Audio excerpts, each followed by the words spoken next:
Shalom, selamat pagi saudara yang dikasihi Tuhan. Kembali lagi bersama Firman Fajar edisi 29 Oktober 2020. Firman Tuhan pagi hari ini diambil dari Injil Matius 5 ayat yang ke-44. Demikian firman Tuhan.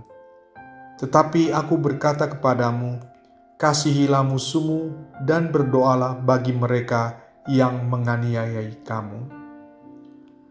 Tembok Berlin dibangun pihak komunis saat berakhirnya Perang Dunia yang Pertama untuk memisahkan Berlin Timur dan Berlin Barat yang berselisih.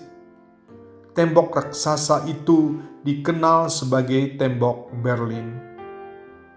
Seiring berlalunya waktu, kehidupan di kedua Berlin itu sangat jauh berbeda.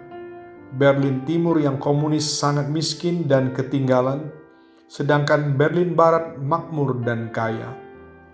Hal ini menimbulkan kebencian dan iri hati penduduk Berlin Timur. Suatu hari mereka mengumpulkan sejumlah sampah, lalu dengan sengaja melemparkan ke Berlin Barat sebagai upaya provokasi untuk memperuncing konflik blok Timur dan Barat. Namun penduduk Berlin Barat tidak marah, apalagi membalasnya. Sebaliknya mereka mengumpulkan sejumlah makanan yang lezat lalu dilemparkan balik ke Berlin Timur dengan sebuah tulisan, "Terima kasih atas pemberiannya. Kami hanya bisa memberi apa yang kami miliki. Semoga bisa bermanfaat saudara sebangsaku." Penduduk Berlin Timur merasa sangat malu karena setelah diberikan sampah malah dikembalikan dalam bentuk makanan serta masih menganggap mereka saudara sebangsa. Semenjak itu, tidak ada lagi sampah dan kotoran yang dibuang ke Berlin Barat. Hal ini dilakukan penduduk Berlin Barat sebagai wujud ajaran Kristus, yaitu mengasihi musuh dan mendoakannya, memberkati dan bukan mengutuk, dan mengalahkan kejahatan dengan kebaikan.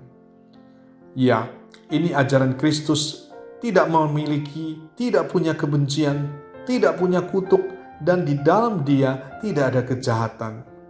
Ini adalah senjata pamungkas yang telah terbukti berhasil selama berabad-abad bagi kehidupan umat manusia, yaitu kasih.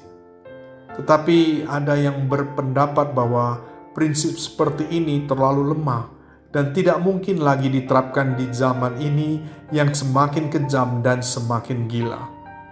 Prinsip seperti ini dianggap sudah tidak relevan dan jika dilakukan akan menghancurkan diri sendiri tergilas zaman. Saat kekerasan dan kesewenang-wenangan semakin marak, mau ibadah Natal saja dipersulit bahkan dibubarkan paksa. Ketidakadilan merajalela. Ketika diskriminasi menjadi tren, apakah umat Kristen akan diam saja? Mungkin ada yang berpendapat seperti itu, tetapi percayalah, Allah kita tidak buta dan tidak perlu dibela. Yang kita lakukan adalah tidak perlu membalas, tidak perlu protes, doakan mereka, dan bersyukur bahwa ketika dunia membenci kita, nyata bahwa kita tidak berasal dari dunia ini. Haleluya! Selamat pagi, selamat beraktivitas. Tuhan Yesus memberkati.